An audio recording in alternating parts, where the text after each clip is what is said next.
मैं का चौथा अध्याय सुनाने जा रही हूँ। ये है धारण पारण व्रत। भगवान शंकर ने ब्रह्मापुत्र से कहा, हे ऋषिवर, अब मैं तुम्हें धारण पारण व्रत के बारे में बताऊँगा। पूर्व प्रतिपदा तिथि को पुण्याहवाचन करवाने के बाद मेरा व्रत धारण करना चाहिए।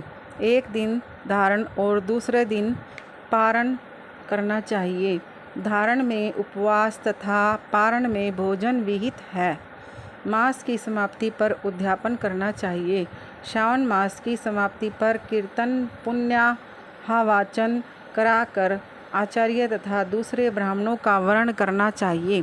शंकर पार्वती की सोने की प्रतिमा को घट के ऊपर स्थापित करना चाहिए। रात्रि में भक्ति पूर्वक शिव महापुराण का श्रवण कीर्तन आदि करके रात्रि जागरण करना चाहिए। प्रातःकाल हवन करना चाहिए।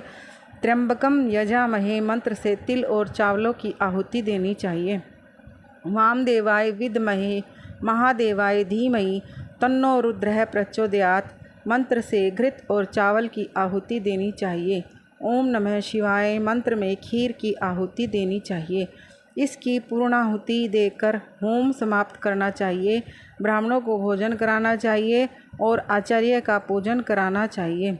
इस प्रकार व्रत को पूर्ण करने से ब्रह्म हत्या आदि पापों से मनुष्य मुक्त हो जाता है। इसमें लेश मात्र भी संदेह नहीं है। हे संत कुमार, अब तुम श्रावण मास के उपवास की विधि सुनो। श्रावण मास की प्रतिपदा तिथि को मनुष्य एवं स्त्रियों को संयतात्मा एवं जितेंद्रिय होकर व्रत का संकल्प करना चाहिए। अमावस्या के दिन लोगों को वृषभ ध्वज भगवान महादेव का षोडशोपचार विधि से पूजन करना चाहिए। ब्राह्मणों को वस्त्र अलंकार देकर उनका पूजन करना चाहिए। उन्हें भोजन कराकर दक्षिणा देकर हाथ जोड़कर विदा करना चाहिए। इसी तरह मास उपवास का व्रत मुझे प्रीतिदायक है। 1,00,000 संख्या वाला रुद्रव्रती विधि से करना चाहिए। इस विधि को हे संत कुमार ध्यानपूर्वक सुनो। यह संपूर्ण सिद्धियों को देने वाली है। साधारण रुई की 11 बत्तियां निर्मित करें। यह बत्तियां रुद्रवती नाम से जानी जाती हैं। श्रावण मास के प्रथम दिन इस विधि से संकल्प करें। श्रावण मास में देवों के देव महादेव हैं। मैं भक्ति पूर्वक गौरीश की 1,00,000 बत्तियों से आरती करूँगा। यह संकल्प कर प्रतिदिन 1,000 बत्तियों द्वारा पूजन करना चाहिए। व्रत की समाप्ति पर 71,000 बत्तियों से आरती करनी चाहिए या प्रतिदिन 3,000 बत्तियों से आरती कर अंतिम दिन 13,000 बत्तियों से आरती करनी चाहिए या एक ही दिन में 1,00,000 बत्तियों से आरती करनी चाहिए। यह बत्तियां मुझे सबसे अधिक प्रिय हैं। इनको शुद्ध घी से ही प्रज्वलित करना चाहिए। इसके बाद सदाशिव का पूजन करके कथा सुननी चाहिए। संत कुमार भगवान रुद्र से बोले, हे महादेव, मुझे अब आप यह बताने का कष्ट करें कि इस व्रत का प्रभाव क्या है। इस व्रत को किसने किया था और इस व्रत के उद्यापन की विधि क्या है।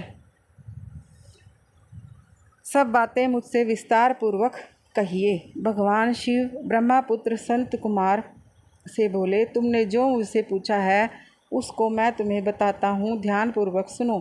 यह व्रत सब व्रतों में श्रेष्ठ और महान पुण्य प्रदान करने वाला है तथा संपूर्ण उपद्रवों को नाश करने वाला है। यह व्रत पुत्र पौत्र तथा सौभाग्य को प्रदान करने वाला माना जाता है। सत्य तो यह है कि तीनों लोकों में रुद्रव्रती जैसा दूसरा कोई भी व्रत नहीं है। इसके संबंध में मैं तुम्हें एक कथा सुनाता हूँ।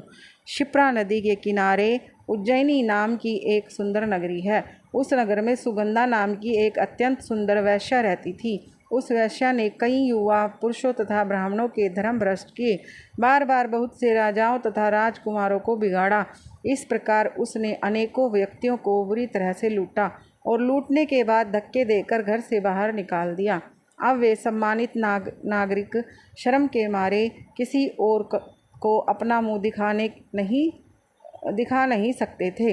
उस सुगंधा वैश्या के शरीर से निकली सुगंधी 1 कोस तक फैलती थी। पृथ्वी पर उसके रूप लावण्य की ख्याति दूर दूर तक फैल गई। वह गायन विद्या में 6 राग तथा 36 रागनियों में निपुण थी। नृत्य में वह रंभा आदि देवांगनाओं को पीछे छोड़ चुकी थी। एक बार वह वैश्या क्षिप्रा नदी के तट पर गई। वहाँ उसने सब और ऋषियों को देखा। कुछ ब्राह्मण स्नान कर रहे थे तो कुछ भगवान शिव या भगवान विष्णु की अर्चना कर रहे थे। उसने वहाँ ऋषि वशिष्ठ को बैठे देखा।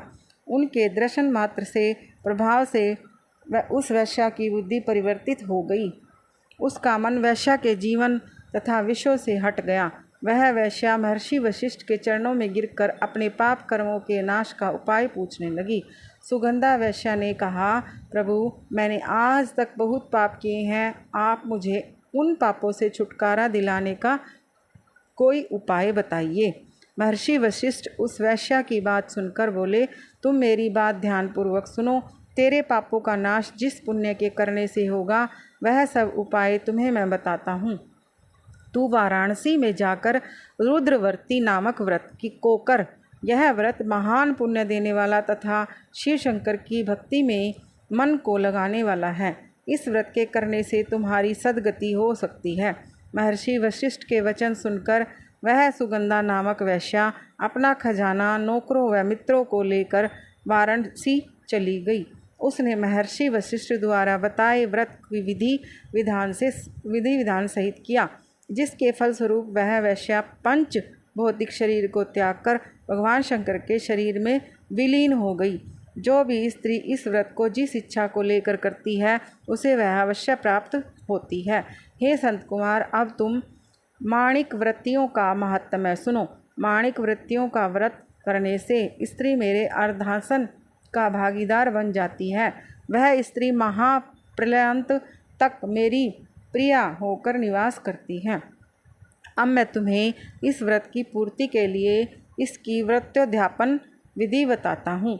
इस व्रत को करने वाली स्त्री पार्वती सहित शंकर की प्रतिमा स्थापित करे। शिव पार्वती की प्रतिमा स्वर्ण की बनी होनी चाहिए तथा वृषभ की प्रतिमा चांदी की बनी होनी चाहिए। यथाविधि पूजन करके रात्रि जागरण करें। प्रातःकाल नदी में जाकर स्नान करें। भक्तिपूर्वक आचार्य का वरण करें तथा 11 ब्राह्मणों के द्वारा घी, पायस एवं बेलपत्रों से हवन करना चाहिए अथवा रुद्र सूक्त, रुद्र गायत्री या मूल मंत्र द्वारा हवन कराना चाहिए। पूर्णाहुति कर आचार्य आदि की पूजा करके 11 ब्राह्मणों को जोड़े सहित भोजन कराना चाहिए। इस प्रकार जो भी स्त्री व्रत पूरा करती है, वह संपूर्ण पापों से मुक्त हो जाती है। स्थापित सामग्री घट, शिव पार्वती की प्रतिमा आदि आचार्य को समर्पित करनी चाहिए। इस व्रत को करने वाली स्त्री एवं उसके पति को 1000 अश्वमेघ यज्ञ के फल की प्राप्ति होती है। इस तरह श्रावण मास महात्म का चौथा अध्याय समाप्त हुआ। ओम नमः शिवाय। जय श्री राम, जय राधे श्याम।